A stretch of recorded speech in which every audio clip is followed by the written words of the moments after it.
Hello, everyone, and welcome back to the latest episode of At the Office. I'm your host, Simone. I'm here today with Anthony and Warren. What's How are up? you What's doing today, up? guys? Doing Doing great, great. doing great. You ready About for to today's go episode? and bust Warren up. You All know day, that. every day. You gonna try.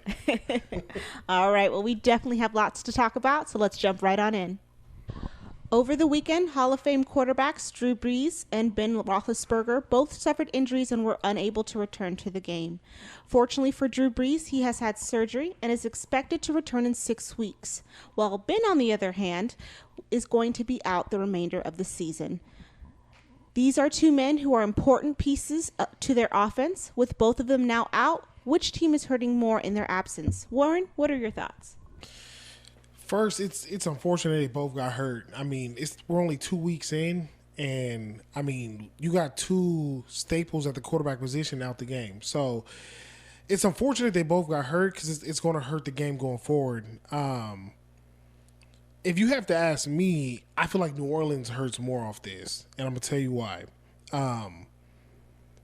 New Orleans, the past 2 years, they've been pretty much one play away from the Super Bowl.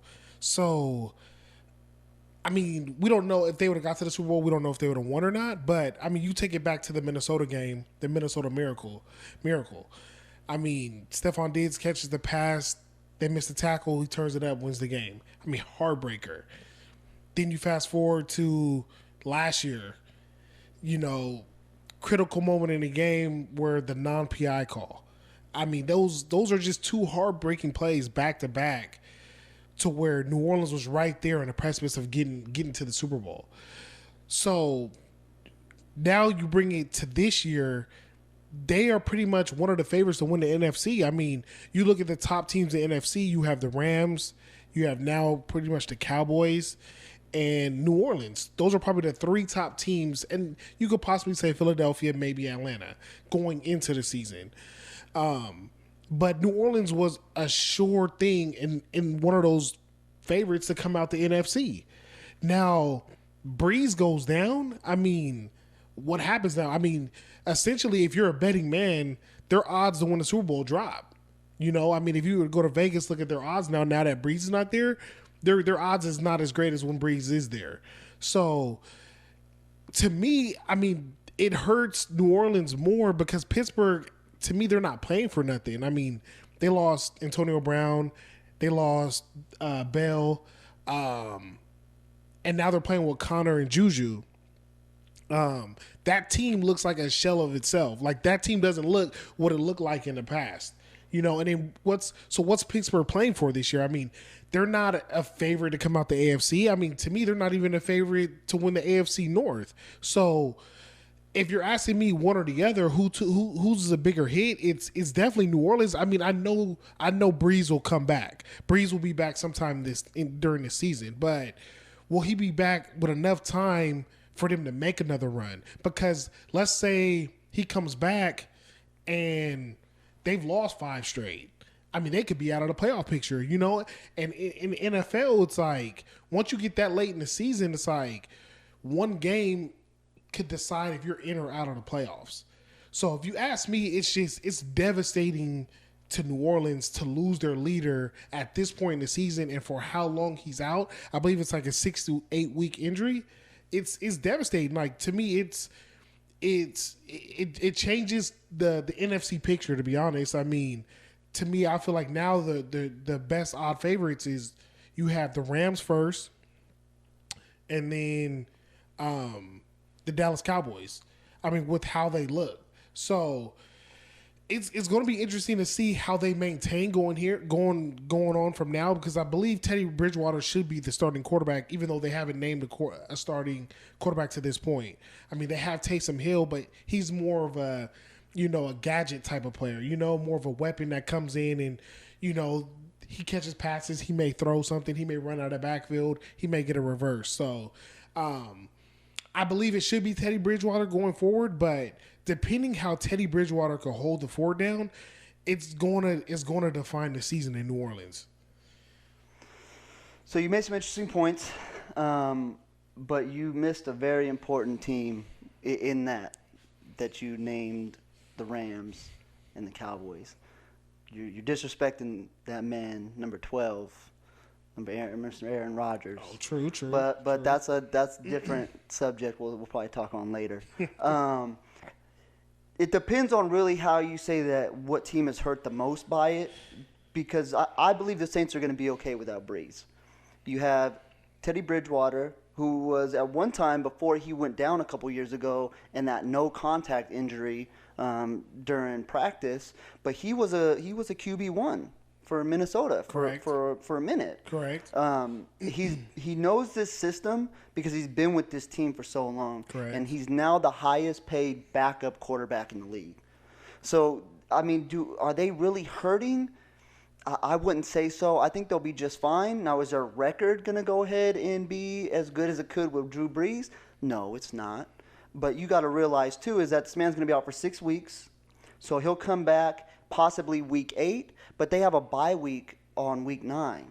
So he'll come back week 10. Now, looking at everything and the dynamics of what's going on with their schedule, I believe they can be a bottom floor, ground floor. I would say maybe 400, but I would be willing to bet 500, which in the division they're in, they can still go ahead and they can still make that run for the playoffs, right? I hate to say it because they're in the same division as my Falcons, but I believe with the schedule that they have coming up ahead of them, they can definitely do it. I mean, this team is still the same team minus Drew Brees that went to almost the Super Bowl last year. So that talent, yeah, you're taking a major hit because you can't really compare Drew Brees to a lot of other quarterbacks because that man is just a God-given talent. But with the schedule that they have coming up, they have Seattle. I think they're going to be at Seattle coming up. Which that can be either way. But I feel that with that defense, they can go ahead. They can squeeze with the win in Seattle. They have Dallas. Now, they have Dallas at home. But the way Dallas has been playing, that's a toss-up. Because, Dallas is looking really good right now, but they've played some subpar teams so far. They had one of the easiest schedules so far coming out in the whole league. Yes, most definitely. They played the Giants and Washington the first 2 weeks. Washington, it's a little stiffer than the Giants. Right. But, the Giants are a shell of themselves too. So we'll really see because Dak is looking great right now. But I believe that they're really going to be tested, especially when they're in New Orleans playing in the Dome. Because that's one of the hardest places to play, especially with that. Their defense is still extremely talented. They're okay. They'll get you to where they need to be, especially against Seattle. Seattle, they have offensive weapons, but I feel that they have enough on defense to go ahead and not let the game go wild. So you think New Orleans has enough on defense to carry them while Brees is out? I wouldn't say carry them, but they have enough to make sure that they're not getting blown out, and they can have a 500 season by the time he comes back. Because, I mean, they can't get too far behind because, I mean, if you look at the NFC West, they have 3 teams probably going to be gunning for the playoffs. I mean, you have the Rams, you have Seattle, and you have the Niners. Last year, you really didn't have the Niners in the playoff picture. But now, that's 3 teams out of that side. Mm-hmm. So if you go to, let's say, the NFC South, you're going to have Atlanta trying to make a push. I mean, New Orleans, without Brees, we'll see. Tampa Bay, I mean, they're 1-1. They're a roller coaster. I don't think they're a roller coaster, exactly. And then Carolina. So, I mean, that division is tough. I wouldn't say it's as tough as the North. I mean, in the North, you have Minnesota. That's gonna, but I mean, they've been cooking. Well, what they showed last week against Green Bay, to me, it was embarrassing. That's yeah. And you're right. I mean, Cousins didn't come to play. I mean, he threw some terrible balls in that game. But then you have Chicago, which I mean, they got your boy Mitch Trubisky. No, the guy I like him. That's never been my boy. That's never been my boy. But that Chicago defense can carry them. They could, but I think Mitch Trubisky's gonna have to do something this year. He's gonna have to show up and show out. Well, so is Montgomery, and they need to. And they need Matt Nagy needs to figure out what he needs to do with Cohen. First off, it's because I believe that. The game against Green Bay, they had him lining up in the slot. Now, in the beginning of the season, Matt Nagy had went ahead and said, you know what, we're going to try to isolate Tyreek. We're not going to have him playing slot. We're not going to have him playing running back. We're not going to have him playing receiver. But if you look at it, they actually had him in more touches last game than they did in game 1 against Green Bay. But Right. he only ran, I think, for 18 yards. Right. So I think they're still trying to figure it out, especially with Montgomery. Yeah, he's because a new piece. yeah, he can be. Right. You know, he's a solid pickup for them, especially replacing Jordan Howard. But I think with them, they need to get that offense better in sync. Yeah. Because if they can get Trubisky back to even what he was last year, and this dude is middle of the lane dude. Yeah. They can still make a legit run because that defense can carry them. I agree. I mean, the defense definitely is going to have to carry them. But like you said, if they could get some type of elevated play from Trubisky, they could make a run. But the NFC, I mean, to me, if you look at the NFC is it's tough. Like the NFC is loaded this year. Like in years past, I felt like the AFC was a better division. But I mean, you go through all divisions, I feel like they're all loaded. But I mean, to bring it back full circle, I just think this New Orleans is in quicksand right now, you know, and they just, I mean, compared to Pittsburgh, I mean, because Pittsburgh, they're not playing for nothing. Pittsburgh's a whole nother story though. So this is the schedule for New Orleans. It's going to be Seattle, at home against Dallas, which that's a toss up. That's probably 2 losses. Without Brees, that's 2 L's. You still have Kamara. You still have all your offensive weapons. You still have Michael Thomas. You still have your defense. Yeah, but they're not. So who's going to respect? They're just going to load the box. I mean, you got Kamara, no Brees. I'm loading the box. You know what I mean? I'm gonna make Teddy Bridgewater beat me. Now to what you said earlier, you know, give you credit.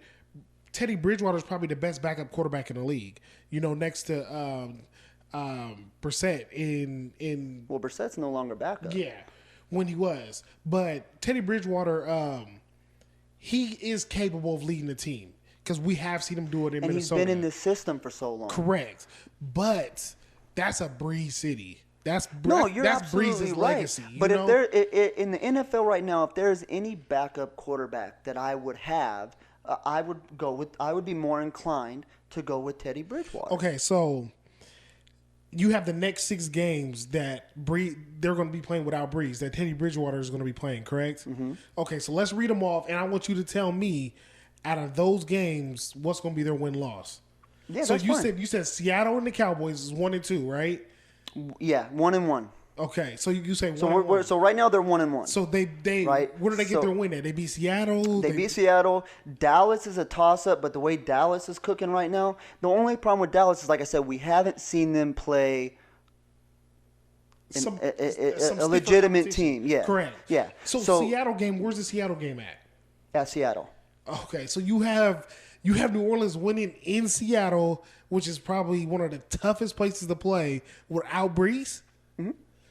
Ooh, okay. All right. So you got a win there and then a loss against the Cowboys? That's going to be a toss-up because that's at home. Okay. So if you had to pick, what would you pick? I would pick Dallas by slim. Okay. So less than 6 points. Okay. So less than a touchdown. We'll go 1-1. Yep. Tampa Bay at home. They should win 2-1. They should win. They play at Jacksonville. Now, with the issues going on in Jacksonville right now, mm-hmm. I'm gonna give New Orleans the win in Jacksonville. Okay, 3-1. Okay, they play Chicago at Chicago. Now, if Trubisky played as the way he did in Game 1, I'm gonna give it to New Orleans. Okay. Because are you gonna compare Bridgewater to Trubisky? Where are they ranking at? To me, the difference in that game is home field advantage. I believe Chicago will win the game just because of their defense. Because it's a game in Chicago, correct? Mm-hmm. Yeah, I believe the defense will dominate the game. Teddy Bridgewater may throw like 1 touchdown, but like 2 picks. and Chicago wins on a they get a stop in the fourth quarter, late in the fourth quarter to win the game. I would say something like 17-14. That's my opinion. But would you have them? So you have them beating Chicago or no? I would have them favored in Chicago. So potentially you'd have them sitting at 4-1 right now without Drew Brees. No, that Chicago's a toss-up more than Jacksonville and Tampa. Seattle, I would say that they're going to pull it out, but they're going to pull it out by a small margin. Okay. I don't think they're going to get blown out. So who's after the Chicago game? Arizona. Oh, that's a win. They should beat Arizona. So you think they're just going to just come in there? Well, they're playing at home too. Yeah, they'll beat Arizona. So okay, so we give them Seattle, and we give them Dallas. Well, no, we give it the game to Seattle according to you. We give the game to Dallas. But then they still have Tampa Bay that they'll beat, Jacksonville. Wait, hold on. Yep. Chicago, I feel, is a toss-up, but I feel the way Mitchell Trubisky's playing, you can't count on him to go ahead and come through. And they have more defensive weapons. I would say that the Green Bay defense is not as good as New Orleans defense. Now, Green Bay does have a nice defense, but defensive-wise, I would probably put New Orleans. Maybe. I mean, Green Bay's defense is on the rise. They're actually playing some good defense this year. Their defense has been the reason why they've really been winning. Yeah. So their defense, they have a young defense, and I believe they are on the rise. At this point, I have to see more Green Bay. I'll probably agree with you. I'll probably put New Orleans defense ahead of them slightly, but I'm really not high on New Orleans defense. I mean, they have a lot of talent in the secondary, but I'm just talking about compared to what Green Bay was able to do with them and get the stops that they were able to get in the way Trubisky played against that caliber of a defense. It's not a high-end caliber defense, correct, but that defense is good enough to stop him at the way he's playing right now. Like, to me, he's regressed compared to what he was last year. Trubisky? Yeah. So if he continues with that gameplay, I can see them squeaking that win out. Maybe. To me, like I said, I just think that game to me reads, okay, it's gonna be a tough game in Chicago. Weather may be a problem. Yeah, that's true. And I think it's just gonna be Chicago's defense just dominating them. New Orleans will get a couple breaks here and there. Like I said, they'll score, I see, about 14 points. Chicago somehow winning the game 17-14, something along those lines. But my how I feel about those 6 games when Brees is not there is completely different. Like, I feel like they lose the Seattle game. I think they lose the Cowboy game. And then they go on to Tampa Bay, right? I believe they play. No, Tampa Bay comes to them. I believe they'll beat Tampa Bay to be 1-2, and then after Tampa Bay, who they play? Jacksonville. Okay, so I think they'll beat Jacksonville. They'll be 2-2. Then they got the Bears, right? So then I have Chicago beating them. Okay. So I say they're 2-3 going into who they have after that. Arizona at home. I think they go 3-3. Yeah, that's 500. 3-3. That's basically what I'm saying is they have a chance. I say the low flooring on that is a 400 record. Yep, I agree. So I agree. And then when they get Brees back, I believe they get the Niners, right? I believe they want to say so, but I want to say the schedule. I want to say it may get easier. Well, they have the bye week 9. Right. So he's going to have the next 7 weeks off. Yeah. So he'll come back. He'll be ready to go in 6 weeks, which will put him at week 8. He has another week to go ahead and get everything ready because he has his bye week. Right. And then he goes on to week 10. Right. Now, week 10, I feel that they're going to start rolling back to what they were. And if I remember right, I think the schedule is a little bit easier, if not about the same, as after their bye week. So I still feel that they can go ahead and they can still make their way, even if it's in a wild card game. They can still make their way and find their way into the playoffs. If they go 3-3, because that will put them right now. They're 1-1. Yeah, that'll put them at 500. That'll put them at 4-4. So if they're 4-4 going into that bye week with Brees coming back, I like their chances. Their chances. I'm not going to write them off. So.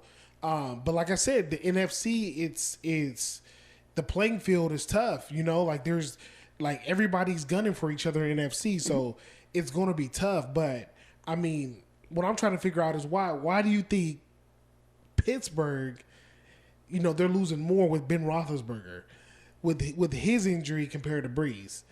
Well, it really depends on the perspective that you're taking on the question itself. Who's hurting more? Okay. Do I really think that? So if you're looking at it from a perspective is who's hurting more when it comes to the overall season? Yeah, Pittsburgh, absolutely, because Big Ben was still a staple in that offense, right? You have a veteran quarterback. He's a future Hall of Famer.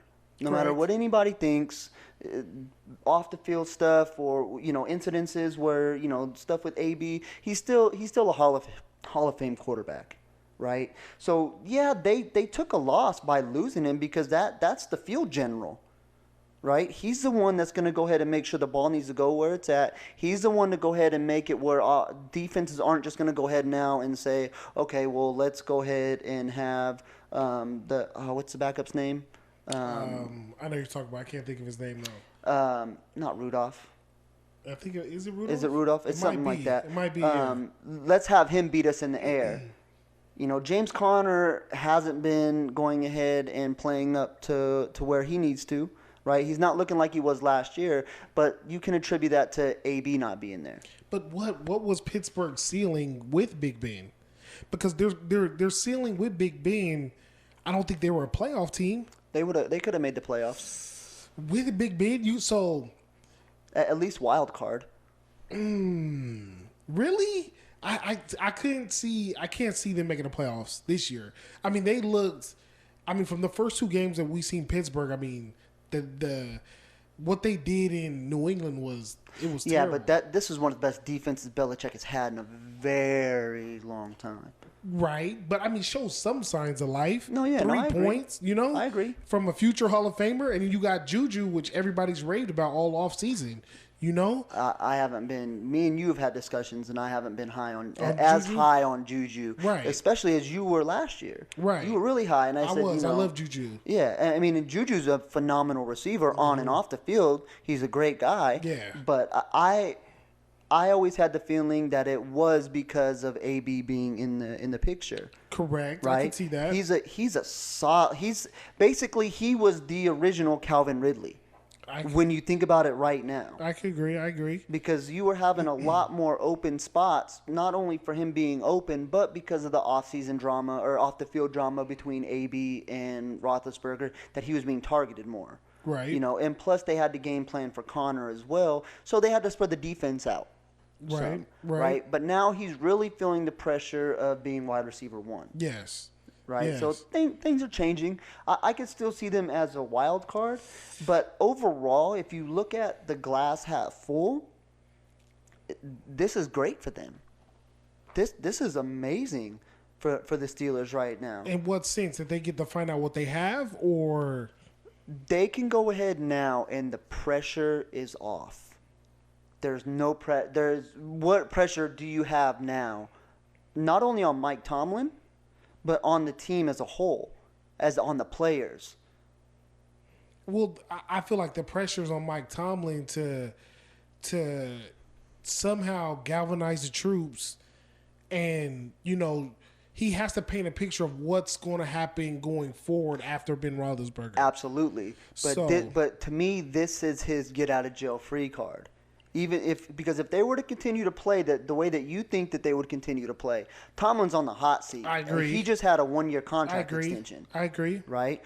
But now it's, okay, well, I can fall back on, I'm starting with, we lost Le'Veon last year. Last year we lost AB this year. Mm-hmm. Everyone's starting to gel and come together. But now I went ahead and I lost my last leg almost with my big three. You're completely right on that one. So this can show, and Tomlin's not the guy just to be like, okay, we're not playing for nothing.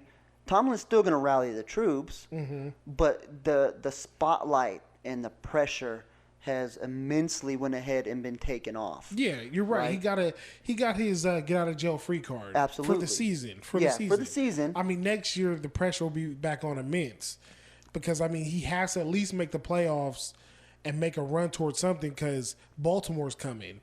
And Oh yeah, you yeah. know My man, L. Jack is coming. Baltimore's coming, and I mean the way he's been looking. I mean, like Tomlin got to be worried about this. Mm-hmm. You know what I mean? Because that's their rival. I mean Cincinnati's not doing much, and I mean Cleveland is coming too.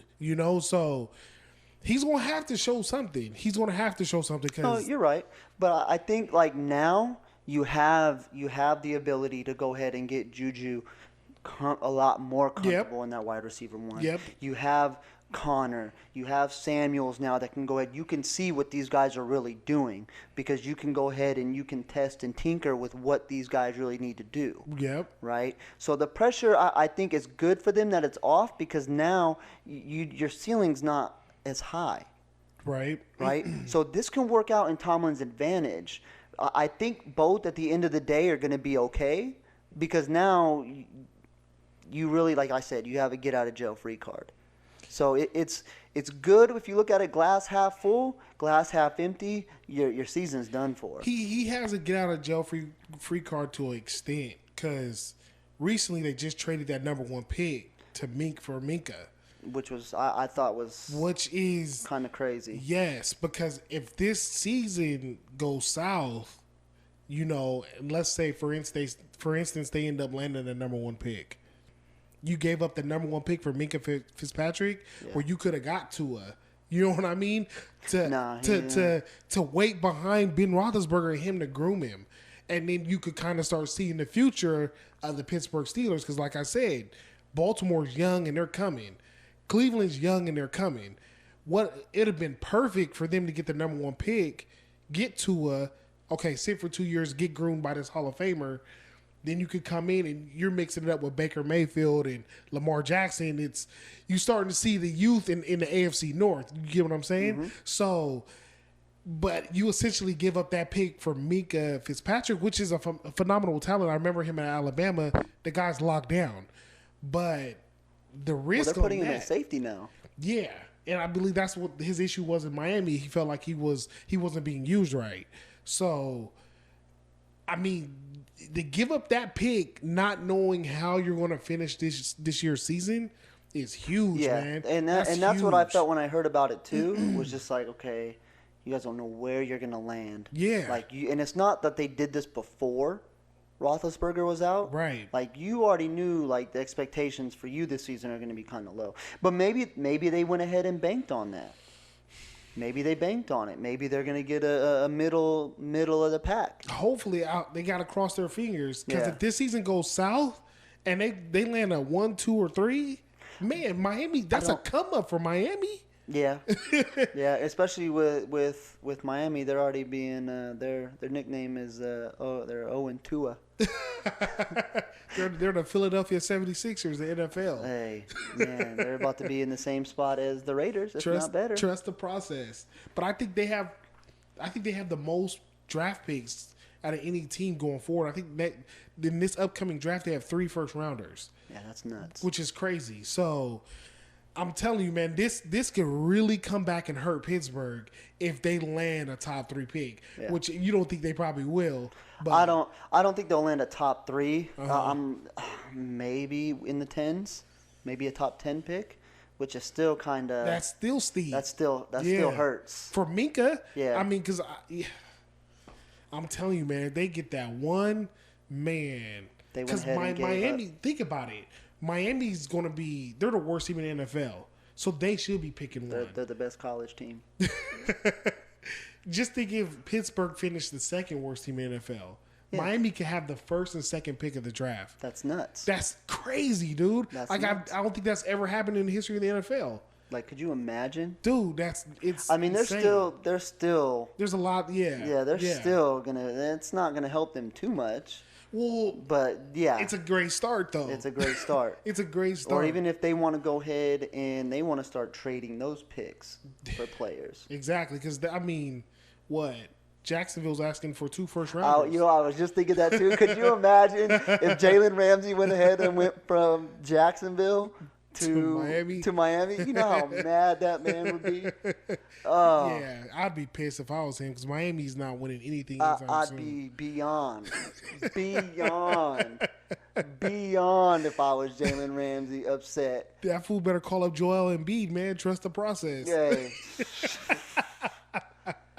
Yeah, that'd be crazy. Shit. So it all just depends. I really think at the end of the day, the Saints are going to be okay. I think that they still have the ability under Bridgewater to go ahead and finish 500 before Brees comes back. So it's not curtains closed for them all the way.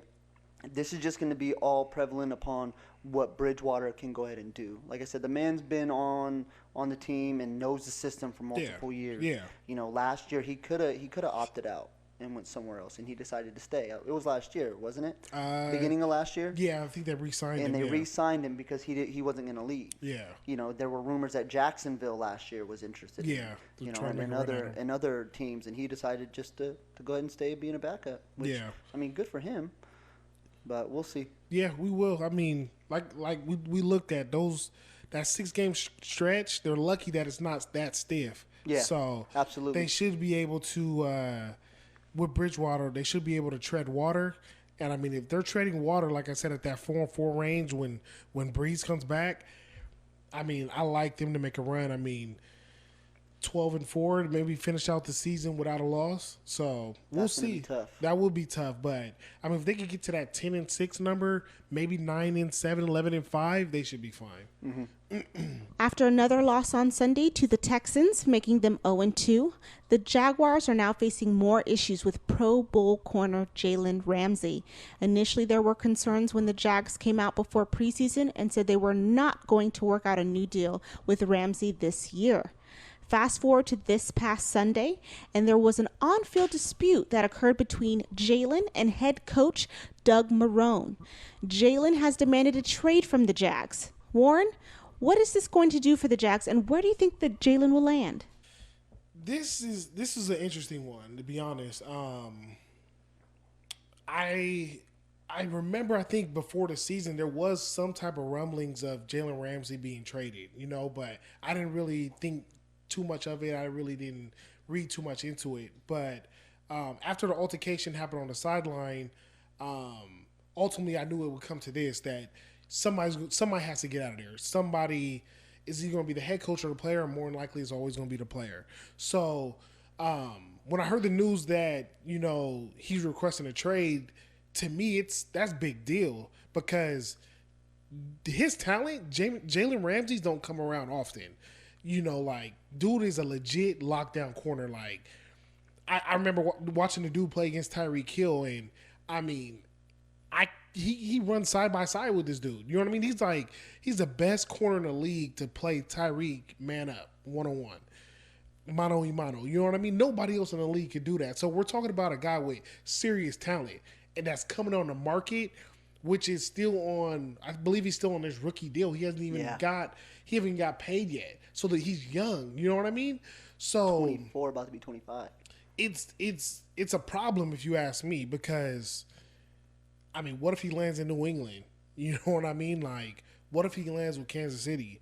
Like, what if he lands with the Cowboys? What if he lands in New Orleans? Like, he won't land on the Cowboys. Like, it's just the hypotheticals to where this dude could land is crazy, because he's gonna, if he lands with the Chiefs, that's just gonna boost their Super Bowl odds. You know what I mean? Like, they're pretty much a sure odds bet to be in the Super Bowl. You know what I mean? Like, it's to me, it's just dangerous, man. Like, wherever he can land, hopefully he doesn't land on one of these teams, because it's almost going to start looking like the NBA, where teams are building super teams. Like, if he lands with the Patriots, like, are you kidding me? Who's going to beat the Patriots?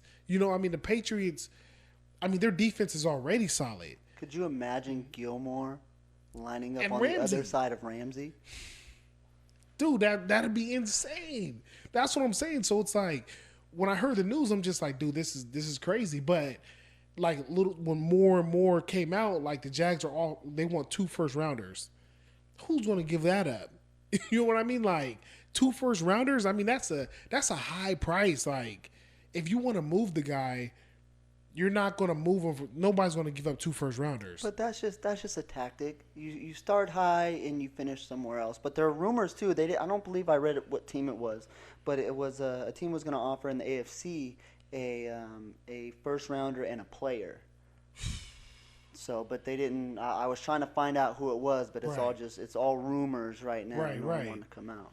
But yeah, I'm telling you, man, I'm paying attention to this closely because I'm telling you, he could change the power balance in the NFL. You know Oh, what I mean? easily. It's just they have to be very careful with this trade. Very careful. Like I know the Jags are not going to try to trade him anywhere in the South, but like if the Niners get a hold of him, like man, like how dangerous the Niners are going to be looking with that front seven. Like they're almost now in that class up there with New Orleans and the Cowboys to make that Super Bowl push. Or what if he lands in Seattle? They're remaking the Legion of Boom up there. Like it's just they have to be very careful with this trade, man, and where he lands. They have to be smart about it. They can't be greedy. Like I'm pretty sure the Patriots, because they meddle all the time. Patriots, anytime a good player comes available, they're always meddling, always interested, trying to add to their team. So I'm pretty sure the Patriots. I'm pretty sure Bill Belichick picked up the phone, made the phone call. It was like, "What do you guys want?" You know what I mean? Good old Uncle Bill. Exactly. So it's like the Jags, like, just don't mess up the league. That's all I ask. You Oh, know they what I don't mean? care. They don't care. I mean, it all just depends on how Jacksonville really wants to part ways with this dude. Right. Like if they try to do to him what the Giants did to Odell, then he's gonna go to a Buffalo or he's gonna go to the Jets. They're gonna send him off somewhere. Now, luckily for him, he has 2 years left. He has this season and next season left. Right. Now you have to look at what teams have the cap space though. True. To really go ahead and sign this dude because more than likely when they trade him, they're gonna want to renegotiate his contract. Yeah, he wants big money. I think right now, for fantasy reasons, and I know we haven't really touched a lot on fantasy football, and I've been waiting to, but because we're in such a big money league, we kind of keep everything under wraps because Right. we got people in the league that like to watch this show. And Second that. but if I'm a betting man, and I am thinking about doing this, is putting a nice, friendly little amount of money down on Kansas City to go ahead and make it and win the Super Bowl. Now I'm not going to put a huge amount down, but I'm going to do that because I'm going to bank on why the odds are still okay to go ahead and have Kansas City do it. Because if Kansas City can land this dude, you think the Patriots are favored? I'm telling you, man. Ramsey is locking down AB. Yep. Chiefs defense is already nice, Yep. right? But you go ahead and you put a player like Ramsey on a team with Mahomes. It's nuts. You think that AB and Tom, like you said, that AB's not going to act out because he's on the Patriots and he's winning? Just imagine what Jalen's going to be doing. True. And for the most part, from what I believe, and I could be wrong, but I want to say I'm right, is that Kansas City will run man. Yeah. And that's what Jalen's problem is in Jacksonville, is they like to play zone. Right. And that's what the alleged altercation started with on the field, is because even when they played Kansas City, right? Not this last week, but was it the First week they played? Kansas Okay. City, yeah. So Mahomes was going ahead and slicing through that zone. And Jalen's sitting here telling you, like, man, he'll come out and be the first to tell you, I want to play the number one receiver. Right. I want to play on the number one receiver. Right. I want to go ahead. I don't care if he's running from the X spot over to the other spot. I don't care if he's playing slot. I don't care where he's at. Line me up on him because I want this man. Yep. And Jalen is arguably one of the best corners in the league. Now, lockdown defender, arguably one of the best. Right. Especially right now in the league. And the dude's 24, about to be 25 next month. I mean, the whole problem I feel with the whole Jalen situation is the fact that Jacksonville brought this upon themselves. Mm-hmm. You know, what was it, 2 years ago? Jacksonville almost went to the Super Bowl. Yep. They were right there. They were right there. Yeah. That year they had 4 or 5 different Pro Bowlers that were on Oh, their that defense. Yeah, defense was Yeah, stacked. their defense was locked. Blake Bortles was the problem. Blake Horribles, yes, he was inconsistent. Yeah. He was really inconsistent. When he had it, but he was most of the time off. Right. Right. But what did they do? They went ahead and they re-signed Blake Bortles and spent that money on him. Right. Correct. And they did nothing. I felt that the Jags did nothing really to try to keep that defense, that 2017 defense, together at all. Right. Because Bortles got a deal. His deal was 3 years. I want to say $54 million. Yeah, too much. Way too much. Way too much. Too much. And it was the fact that they gave him $54 million, and then they cut him last year, and I want to say it was almost $16 million in dead money that they wasted. They didn't re-sign any of those 2017 Pro Bowlers that they had. I think the only defensive re-sign they had was Miles Jack. Okay. But he didn't even make the Pro Bowl in 2017. Okay. And then you have Jalen going ahead and showing up, I want to say it was this year in training camp, in a Brinks truck. Yeah, I remember that. he had a Brinks truck, and then he had the comedian with him and was talking about he's locked down. He got Yeah. all these master locks. Yeah, Ha Davis, right? I believe it was Ha Davis. I don't remember who it was. And he was saying he had all these locks. And the man pulled up in a Brinks truck. Yeah. But then you have Jacksonville coming out a couple months ago saying we're not going to work on a contract extension. Which is crazy. Like, you're already sowing discontent. Yeah. Like, granted, I understand that the man's making about 2.6 this year. Next year he's getting cashed out. Oh, yeah. Next year he's making over 13 million. So he's getting it backloaded on him. But for you to have a man of this talent and this caliber defender, and you're not worried about a contract extension, especially when you have all of these renegotiations going on. Yeah. You know, you had Zeke's renegotiation going on. Now, granted, that just happened. But 2 years ago, you had Julio's reconstruction or restructure done, and they got it done. He did another restructure this year. Right. You know, you have Goff that went ahead and got his restructure done. Right. You know, you have all these dudes. Now, granted, Jalen went slightly after Zeke, and he went slightly after all these dudes. I think he went the fifth pick, right? Something like that, yeah. Yeah. So he went ahead and used that as motivation. But you have all these dudes who you're undoubtedly the best DB in the league. Yeah. And you have your team coming out socially in the media and saying, we're not going to work on a contract extension. Right. You're already sowing discontent. What is this dude going to go ahead? He's going to ball out because he knows he needs to. Mm-hmm. But at what point are you really, I mean, where is regret coming in? Where does this, not hatred, but where does this animosity you start to feel for this team because you're not getting your money? Your payday. Right? It's just crazy. And then on top of that, they just signed Nick Foles. Yeah. And they gave Nick Foles a crazy amount. 4-year, 80-something million. Did he got hurt the first game? Well, you can't really. Okay, you True, can't. true. You can't foresee that. Yeah. But I think his guaranteed was in like the mid-50s.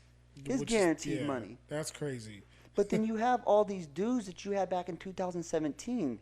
You're worried more about your quarterback, which I can understand, but you're not going to go ahead and really tell me that Blake Bortles is worth all these millions of dollars over your defense. Right. Especially when you have Pro Bowlers Right. all in the same year on your defense. They take you almost to the big show.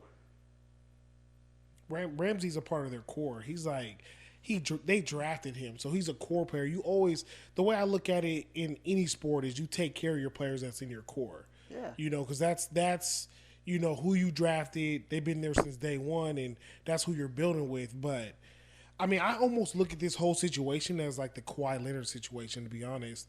I mean, the Toronto Raptors, they knew that Kawhi Leonard wasn't going to re-sign there, and they pretty much took a leap of faith, picked him up for 1 year. Let's see what can happen.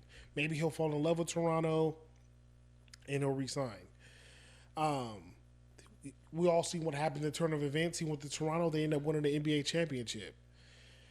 I look at the Jalen Ramsey stuff as the same thing. It's like the man's still on his rookie deal, So if you're the Patriots, why not? You know what I mean? If you're Kansas City, why not give up your first round? We'll keep him for the rest of the Yeah, year. and that not You know even what I that. mean? So the thing about KC too is that you still have Mahomes on his rookie, Right. right? And you're going to have him on his rookie Yeah. for another few years. Yep. Now, are you going to go ahead? Granted, if, we'll see what happens, after next year. So you have this year and next year, where then he has about maybe 2 years left on his rookie. Then you may say, hey, you know what? I've been MVP so far. I've done this. I've done this. I've done that. I want my deal restructured, and I'm sure Kansas City's not going to go ahead and hold back on that. No, he's going to reset the market. Yeah, but you can go ahead now and sign Jalen. Yeah, while your window's open. While your window's open. And you have 1 year with them. You don't gotta pay him. Just keep him for the rest of the year, and then do away with him, or maybe you trade him. Well, I feel that if whoever he gets signed to, or whoever he's going to get traded to, more than likely that team's going to reach out to him and say, look, we're interested. We want to know if you want to go ahead and sign, restructure your contract with us. Correct. Depending on who it is. Correct. What team is really going to go ahead. It may be like that Toronto situation, but you would have to sign him on a caliber of team that is already in a contention to go ahead and make that run. Right. Even if you're going to go for 2 years. Yeah. Look, the pitch may be the same as Toronto to Kawhi. Look, come here. We've made it to second round at least in the East. With you, we can go ahead and we can win a ring. Exactly. And that may be their selling point to Jalen. Exactly. Come to our team. We're not gonna go ahead and restructure your deal, but you'll have a great chance to go ahead and win a ring when you go ahead and now you go hit free agency. Hey, I'm if not the best DB in the league. I have a Super Bowl ring. Pay me my money. Yep. But I feel with Kansas City, they can offer him all of that. Yep. Look, you're going to play with Mahomes. You have Travis Kelce. You're going to play along with Tariq, Sammy Watkins. You already have a nice defense already there. They got Frank Clark in the offseason. Mm-hmm. So I think it makes sense for all the teams who their windows open.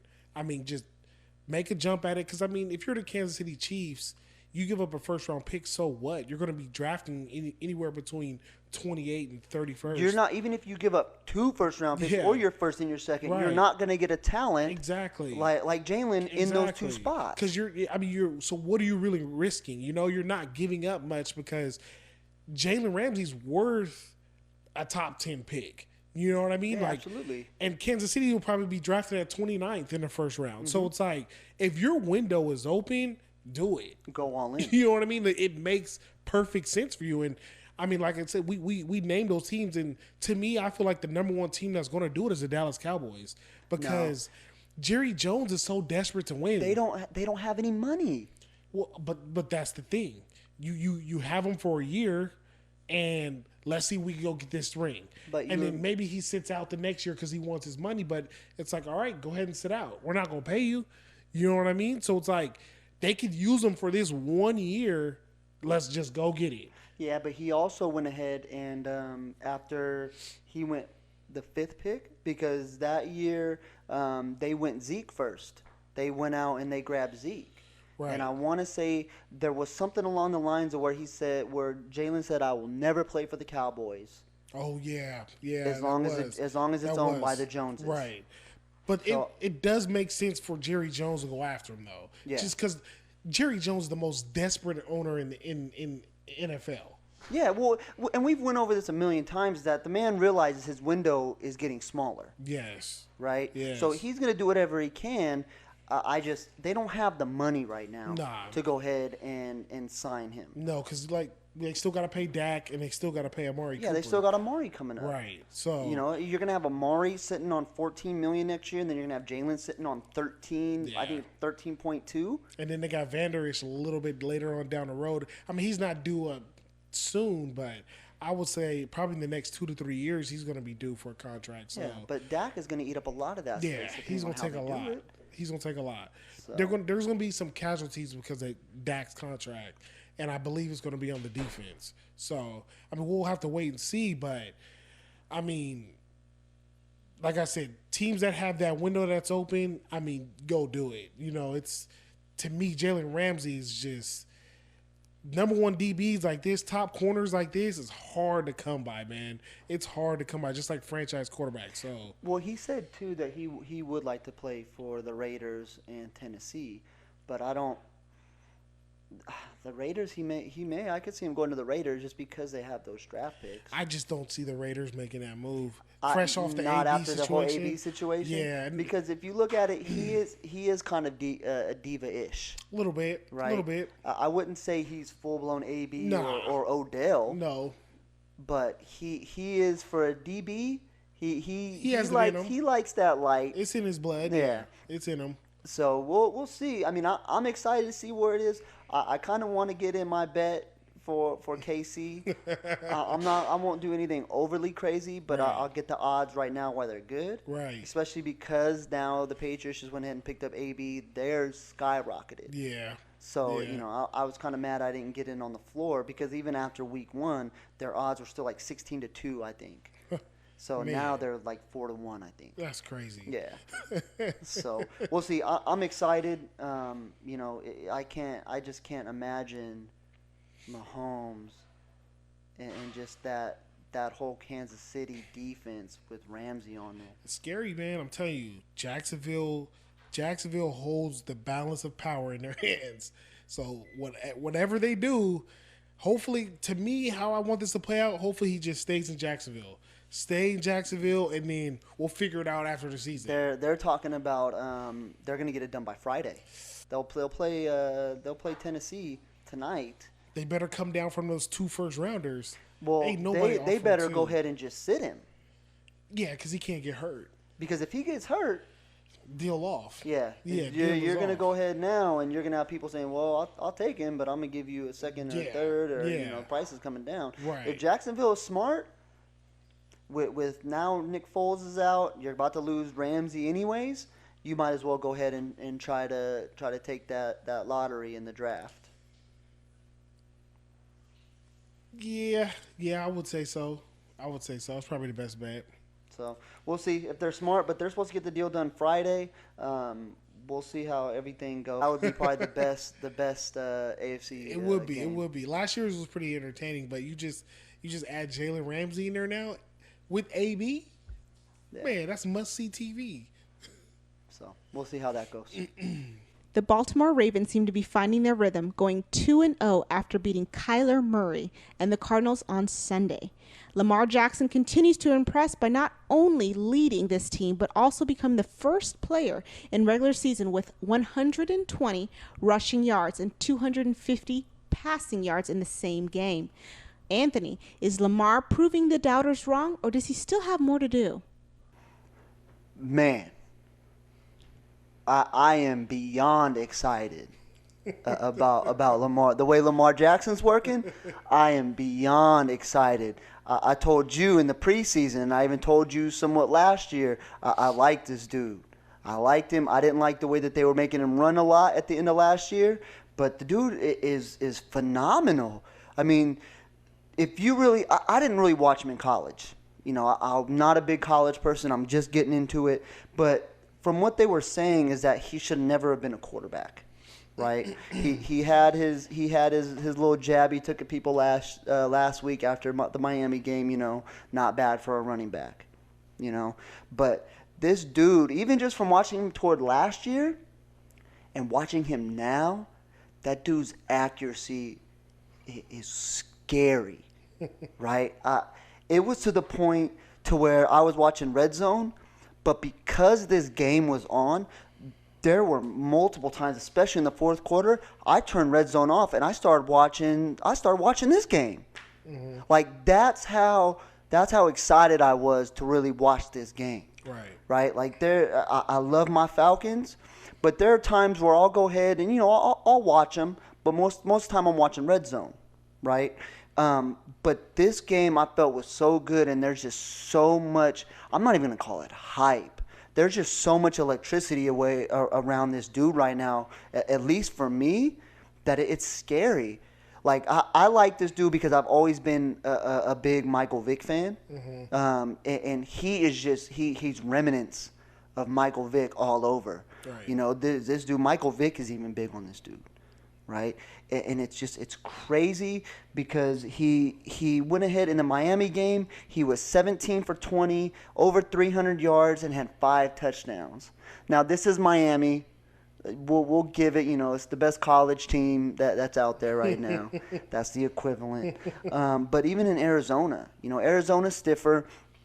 He didn't score as many touchdowns, but that man really showed off his legs on Sunday. But there was just one pass that he dropped to Hollywood in the 4th breadbasket. Like it just, they kept showing it on replay, but the way that ball just dropped just right into his hands, and he was solid. He was covered solid. Like there was no room where he burnt the defender. The defender was on him, and the way that ball just dropped into his hands was just, it gave me goosebumps. This dude, I'm so high on this dude. I drafted him, and he was my sleeper pick because I was hesitant to tell y'all. I was dropping hints before we even did the draft in fantasy that I like this dude. And the way he's playing now, he's going to be my keeper next year. I was luckily enough to go ahead and get him. I think it was in the later rounds. It was either the 11th or the 12th. It might have been the 10th, but I picked him up as soon as I could in the later rounds. Right? He's going to be my Pat Mahomes as last year. I don't know if we should go that far. I'm talking about fantasy point wise. Okay. Fantasy point wise. Okay. Yeah, I'm not talking about this dude's going to come out and be MVP. Right. He's been showing out, though. He's been showing up and showing out. Right. I mean, the dude at Arizona went 24 for 37.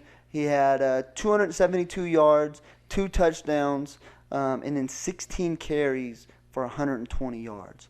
That's scary for a quarterback to have 16 carries and 120 yards. Like that's about, you're averaging about 8 yards per carry when you break it down. Right. So that's scary because he's not only hitting up and having his receivers as Hollywood, he's making their tight end Andrews stock shoot through the roof. Right. He had some nice, just accurate passes to Andrews, and I want to say one of his touchdown passes was to Andrews. Right. And it was nice. He's threading these balls in there. And for a dude that had just went ahead and just rejuvenated his accuracy in his passing game, this dude's about to be scary. And he basically played half the season last year, and he's going into his first full season. So the ceiling on this dude is really high as long as he can stay healthy, and they go ahead and they monitor the amount of rushing attempts that this dude has. Because there were times where he was in the pocket and the pocket was collapsing. That dude just went ahead and hit that corner and was gone. Right. Which I agree. What's going to be key for him going forward is how much he runs, and how much he's outside of the pocket. Because an NFL quarterback, I mean, you got to preserve your body through a 16-game season. I mean, you get beat up if you're running a lot. I mean, look at Cam Newton. I mean, Cam Newton's not even the same guy that he was when he first came into the league. So, I mean, my thoughts on Lamar Jackson is, I've been watching him for a while. I mean, you're not big on college. Me, that's my bread and butter. So I watched him a ton in college. In college, he was exactly everything that you say he was. He was electric. Bobby Petrino found this kid, and every time I watched him, the dude it's amazing. And, what I would always have, like, conflict with is like, I always watch kids in college, and they'll sit in the pocket, and they can just make amazing throws, and they can do this. They look the part. They look like a quarterback. But when they get in the NFL, I understand it's faster, stronger, bigger league. They get to the NFL, and it looks like they've never done it in their life. And it's just like, dude, I watched you in college make the same throw. And, I mean, the game hasn't changed. I mean, yeah, the talent level's upgraded, but sit in the pocket, make the same damn throw. Like, how come you can't make the same throw that you made in college, So, I mean, when I watched him in college, like I said, the guy, he's special because he has the arm strength. He did struggle with accuracy, but he has a speed as a running back or a wide receiver. I mean, he has 4.3 speed. Like, the guy is blazing. So, I mean, he could kill you from every aspect of the game, from the pocket, outside the pocket. He just had all the tools. You know, and when he was at Louisville, it was just must-see TV. Every time he was on, you got to watch him, you know. Now, when I translated his game to NFL, I didn't think he would make it because most running quarterbacks translating to the NFL, they just struggle, you know. Like I said earlier, like they just can't make the same throws they made in college for whatever reason. I mean, like I said, we know the talent is better, but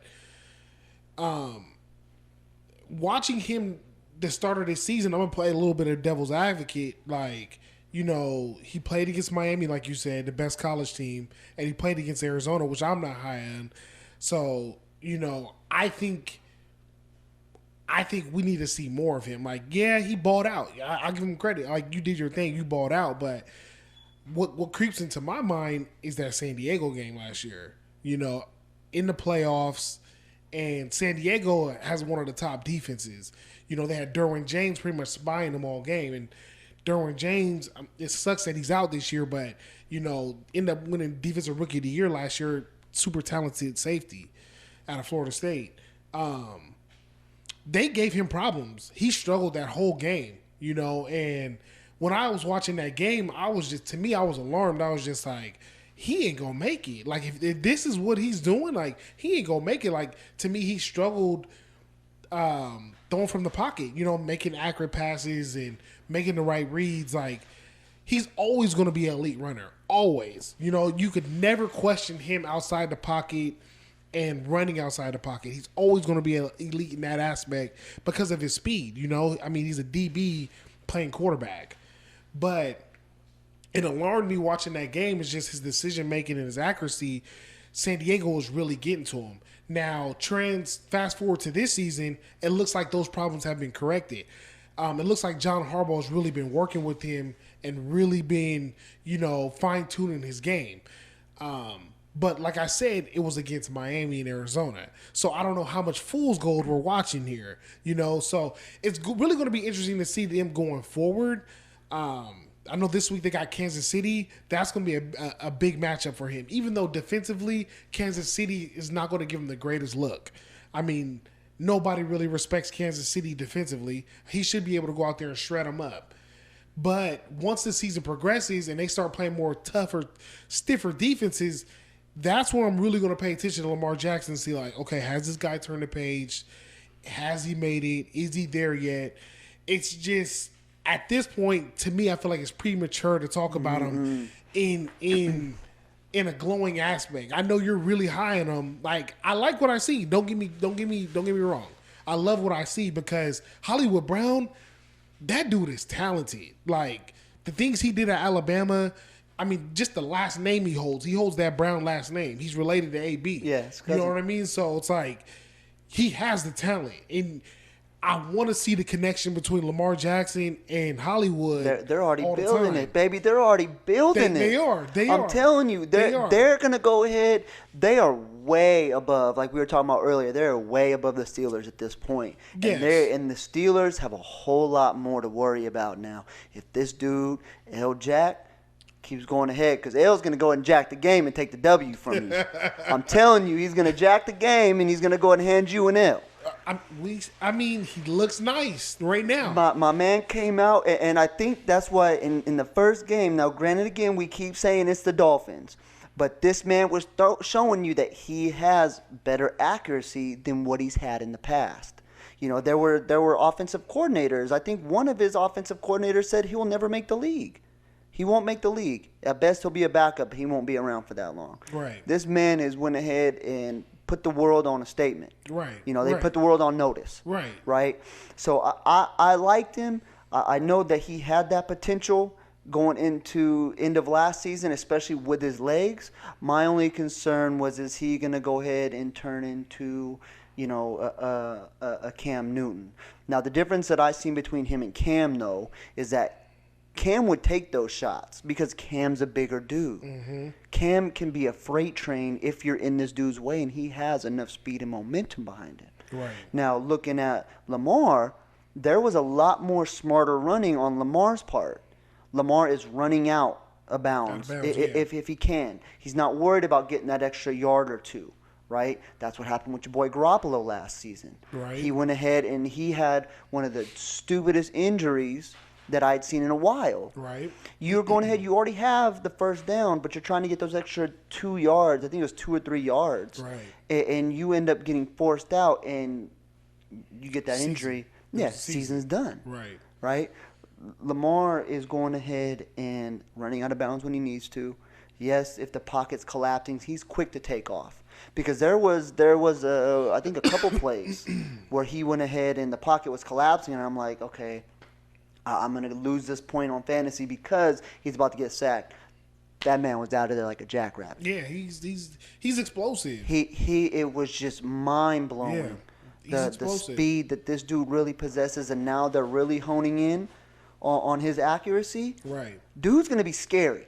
He is, but I mean, another thing we gotta pay attention to. There's not much tape on him as well, and you know what the whole motto of the NFL is. Once we get that tape on you, it's done data. You know what I mean? Like we're gonna start shutting you down. It's a whole nother ball game. So, like I said, the excitement for Lamar Jackson right now is warranted. You know, it really is. Like the guy he's playing to me above his talent level as a quarterback.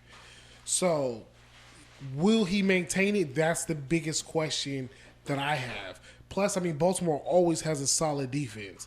I mean, as far as I've been watching football, Baltimore always rolls always out a been solid known defense. for their defense, yeah. So he always going to have that to roll back on, and he has Mark Ingram, which is, you know, he was a top back in New Orleans, which in Baltimore In the beginning.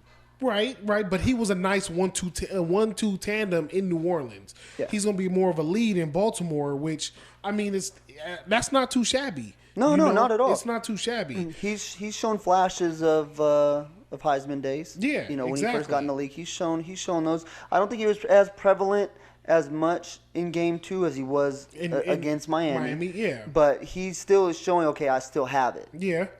He's still a force to be reckoned with. I'm But- excited, man. I mean, Baltimore, they're a scary team if they can make it work because you're always going to have that X factor of Lamar Jackson killing you with his legs. And I mean, we'll see how far that can take you, but I mean, big picture, if we look at the whole thing big picture, I don't remember too many running quarterbacks winning Super Bowls.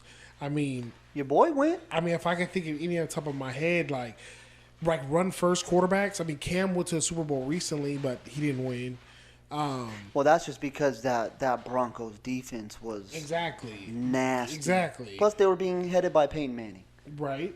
And then, I mean, Your boy went. Michael Vick's never been. Yeah, but he was the first. I think he went down in history as one of the first ones to beat Aaron Rodgers. Right. At home. He had one of the big playoff wins, correct? Yeah. But he's never played in the Super Bowl running quarterback. Yeah, he had some off the field issues which cut True. his stuff really short. Then you look at Cap. Cap played in the Super Bowl, but he lost. Yeah, but how did that story really toward the end? I mean that game was a tale of two halves. I mean, if the lights don't turn off, if the lights stay on, I mean, would it be closer? Who knows? I mean, all we know is that game did get closer in the second half, but Steve Young, I mean, I wouldn't say he's a run first quarterback, but he was a running quarterback. He was a running quarterback. He won a couple Super Bowls, one as a starter. So, I mean, if you look at the history doesn't turn out well for running quarterbacks.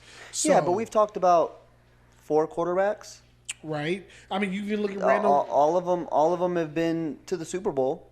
Besides Vic. but not winning. Yeah, they at the end of the day, you got to win from the pocket. You got to absolutely. win from the pocket. So there has been running quarterbacks to play in the Super Bowl, but I mean, I can't. think Donovan of one. McNabb was still somewhat of a running quarterback. Do you think he was a run first quarterback? No, absolutely not. Okay. No. Okay. He was more of a Cam Newton, but Cam Newton was more of a run first. Cam is more of a run first, correct? But I mean, it's gonna be interesting to see. I mean, the division in the AFC North. I mean, they can win the division up there. I mean, Pittsburgh, they're not going to be a problem. And then You have Cleveland, which you should be battling with Cleveland. And then who else is up there? You have it's Baltimore, Pittsburgh, Cleveland, and who am I forgetting? Cincinnati. Yeah. And Cincinnati's not going to be a problem. So, I mean, you literally should be battling with Cleveland. I don't even think it should really be. At this point right now, the way that they just played on Monday, Cleveland has a lot of stuff they need to go ahead and work out internally to go ahead and make it work. You have way too many distractions right now for where you need to be as Cleveland. But that's what makes Cleveland special, because if you look at Cleveland now, they're not close to hitting their ceiling, and we all know that. You know, Cleveland could be much better, and they got Kareem Hunt coming back later in the year. That's not till week 10. Correct, but I mean, that could be right when they're hitting that stride and they're hitting their ceiling. Like, you look at Baltimore right now, how much better can Baltimore really get? Like, be honest. Like, are we seeing Baltimore peak right now? Like, because we know Cleveland can get better. But are we really watching Baltimore in front of our eyes peak? Like, how much better do you really think they can get? I think right now they'll probably be at status quo. This is what we can expect from them. Right. But they're not slouching. No, they're not. They're Granted, the competition running, they played. Yeah, but they're running pretty good right now. They are. They're running like a well-oiled machine, which is why I said I'm interested to see what they look like, especially this week, especially against Kansas City. I mean, like I said, I know they're not playing a great defense, but we know Mahomes is going to bring it. You know, we know Kansas City's a favorite to win the game, but if Baltimore could win this game, they gonna put the whole league on notice. You're not gonna hear the end of it from me. You'll swear that I'm a Ravens fan. If they go into Kansas City though, and if they get this W, I'm gonna come in here next week. I might have a Lamar jersey on. I'm telling you, and you're gonna swear I'm a Ravens fan, but I'm not. I'm not. I'm entitled to have an AFC team. This guy, man. I can like an AFC team. It's not like I'm liking an NFC or another NFC South team. I mean, it's not gonna be the first Ravens jersey I have. I got the Dion jersey.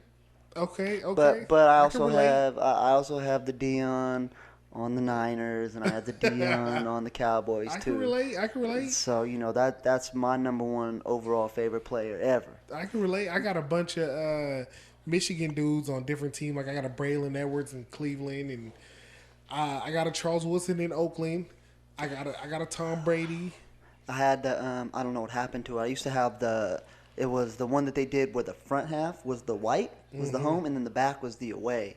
And it was a Woodson. Yeah, dude, I love Woodson. Yeah, Charles Woodson. That's my favorite player of all time. But I'm telling you, if they win it next week, whole league on notice. Oh man, the whole world. But they ain't gonna do it though. They ain't about that life. They ain't ready for that yet. Thank you for joining us on today's episode. Make sure to like, comment, and subscribe, and also hit that bell notification so you can be notified every time we upload. You can also check our friends out at Red Pill Station on both Instagram and YouTube. You can also catch us on all of our socials at Real at the Office on Twitter and Instagram. We will definitely catch you on the next one.